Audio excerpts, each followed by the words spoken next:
Hands are together, let the head rest down. I'm going to do exactly the same. So you slide the hand, fingers up the arm, across the chest, elbow gently draws back, and then slide forwards. And it's nice for if you think about the sacrum towards the end of the back, there's like a little triangle, that sort of flat part of the spine you can feel that sits in between the back of your pelvis. When you're laying down in rest, that can get a lot of tension, a lot of compression within the joints, the sacroiliac joints or SI joints. And this is a nice release for that.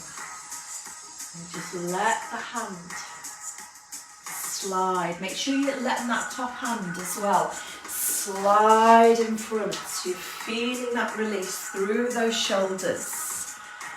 Just breathing in and breathing out. Reach, get that stretch, and again. Lovely. Get that stretch. So if you're doing it in standing, it's there, but gravity really helps with this one when we're laying down. That's it. Keep those knees together. And make that the last one. Make that the last one. And release. Release. Okay, keep your underneath leg where it is. And take the top leg and just stretch it. It feels quite different on this side. So I've got my front leg there supporting me. This underneath hand, just put where it feels comfortable.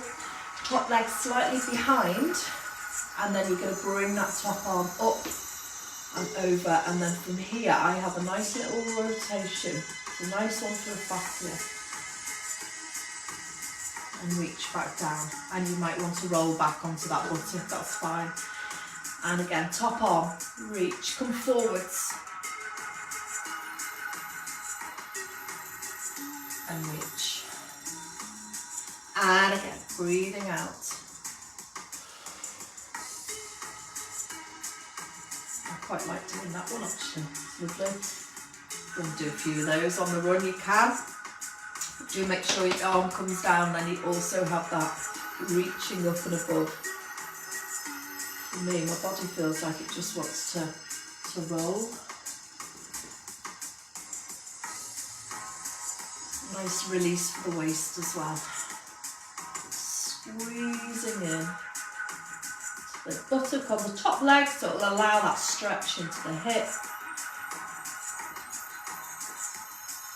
And then we're slowly going to come up into our seated mermaid. It's a nice lateral stretch. If you need to use your cushion under your sit bone, the one that's in connection with the floor, then do. Because ideally, that's it, bring yourself up. Ideally, you should find that you can get both sit bones on the floor, but that depends on you, it depends on the hips. So I'm just going to reach the arm up. Give that lovely stretch.